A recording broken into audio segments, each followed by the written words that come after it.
should an event greater than a major event that's likely to get out of the stream banks, what steps we will take to warn them. And the indications are that the rainfall would need to be in the order of about 200 millimetres over a 24-hour period. So it's a substantial rainfall that would put them at risk. Thank you. Councillor Rem as well. Thank you, Mr. Chair. What is going to be the approximate dollar figure for each of the 13 members of the Makara ratepayers group to pay for their share of the cost of this, please? I mean, that varies depending on the benefit they receive, and the benefit they receive is attributable to their land. So it's based on land value? It's based on land area with a classification determining the percentage they pay depending on the benefit of that land. So land that is receiving high benefit, in other words, the base of the valley floor receives high benefit, they pay a higher rate than hill country. So will there be have you got an idea of an average sum? I think that Mr. Thomas has stated here that he would have to pay $18,000, is that right? No. So what would be the range of that varies property to property, and they will be advised. Once this is through, I'll be writing to each ratepayer and advising the implications of this for their rate for next year. Is it fair to say, though, that until you get your D&C stuff done, design and construct, you won't know? I mean, well, we won't know. Very hard to put a figure in now. Yeah. Yes, I mean these rates though that with this estimate they'll be rated on this estimate in next financial year. Obviously, we won't know the final design and construction cost or the project costs until the contract is finished. So we may adjust them then the following year. Other questions? You're happy to move? Oh, just questions, sir. Mr. Chairman, I just want to go, just before you move this, because there are some implications for the disaster reserve, and I'm thinking it's the implication for the disaster reserve, and they go to the very last dot point under item 14 on page number I can't read, 41 I think. We accept the community view that more work is required on any new methodology of recognising comparative benefit, and those combined with any other rate overlays should form part of a review with the next annual plan. Can we just have a bit of clarity around that aspect of the recommendation? One, can you tell me if it's the comparative benefits, exacerbator, etc., public good elements generally, or is it specific to the reserve? Can you just elaborate on what that means?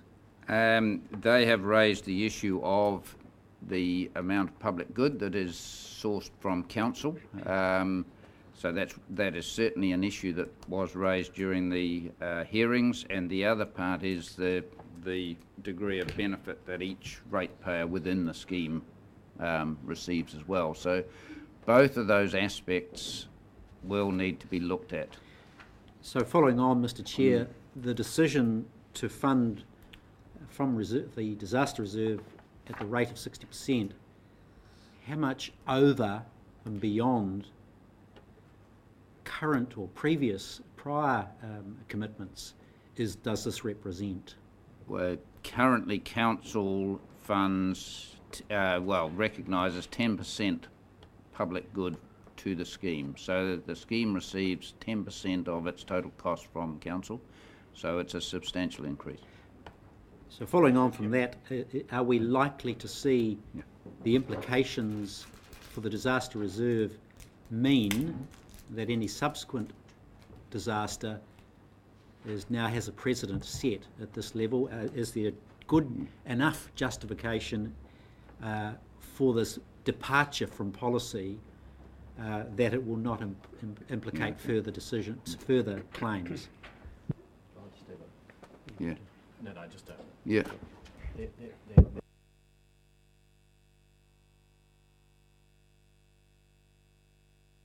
Yeah, sorry, just comment from the CEO is that the original dam was constructed with a significant subsidy from the Crown. I believe it was in the order of 70%.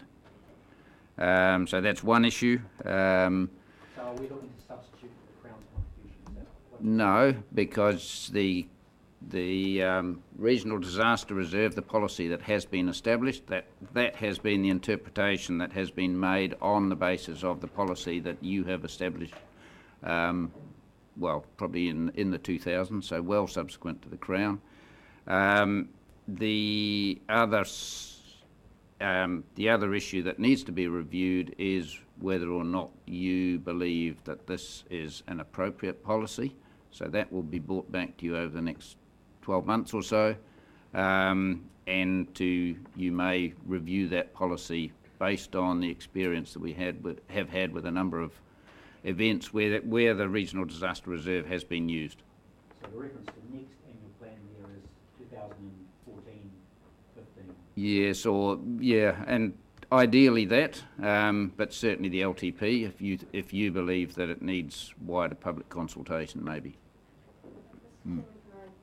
That Councillor Curtin needs to refer back to 11.15 and 10.15 of the discussion of the scheme rating base and methodology, and I refer Councillor Curtin back to the papers that were received by this council before they agreed to the statement of proposal, and that was on the methodology of the review of the rating scheme for Makara that was produced by Mr John Philpott, and it was in February 2013. Thank you, Mr Chair. Do the Makara ratepayers have the right to challenge the hearing panel recommendation? No, I don't believe they do, but they certainly have the ability to challenge council through a civil court, I believe. Yeah. Yeah, judicial review.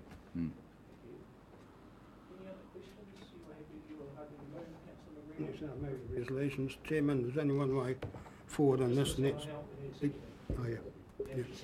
Okay, there's only one way forward on this. Next to get on with it. The panel's done a thorough job, I believe, backed by strong staff input.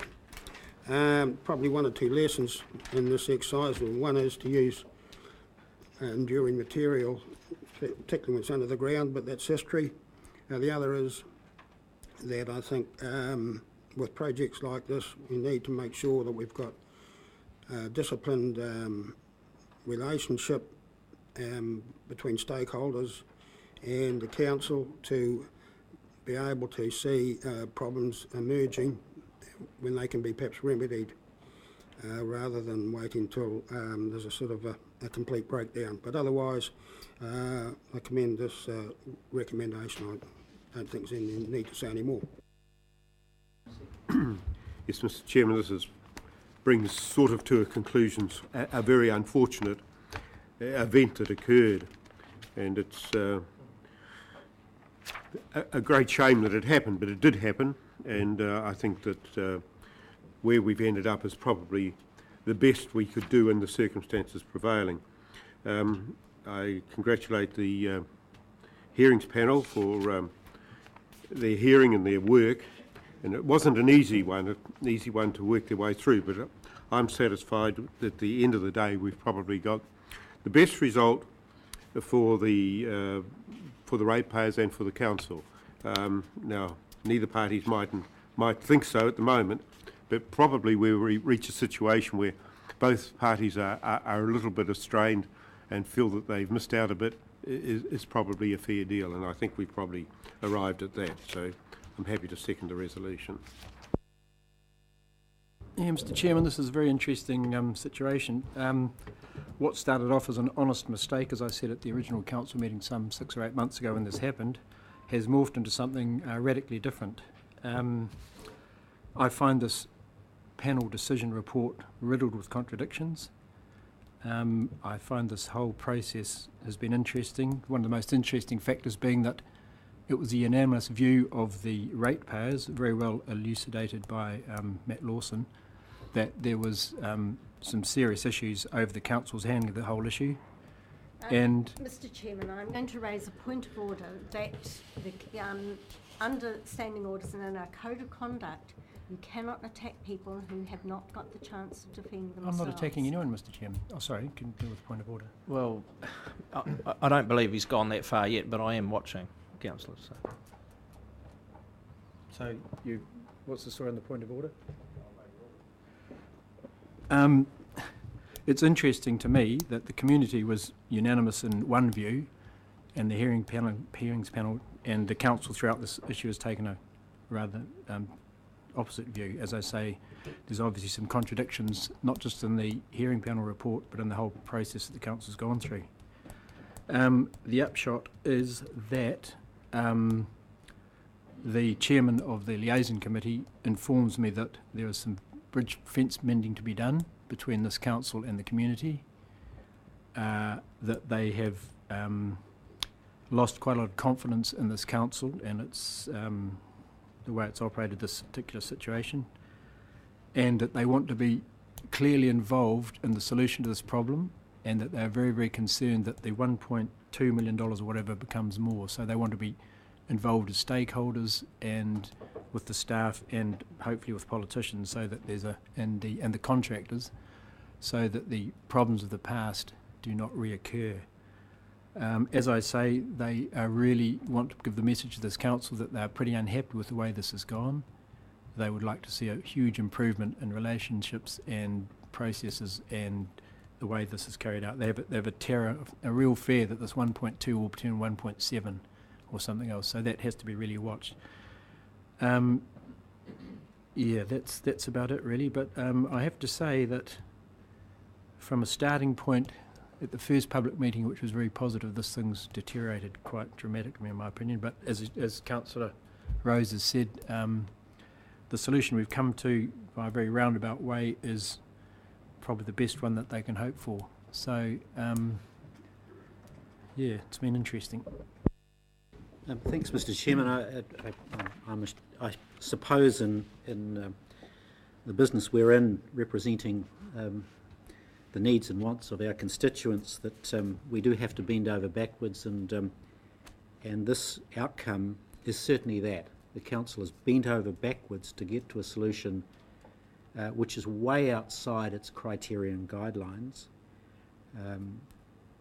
So much so that it's forcing a complete redraft of our position in terms of utilising general ratepayer monies to support a few and very few constituents in one part of the region. And I think that reality will come to those constituents, and when they realise what a superb deal they've got out of this. Number one, they've chosen an option which, or supported an option which, from my view, doesn't make a huge amount of sense.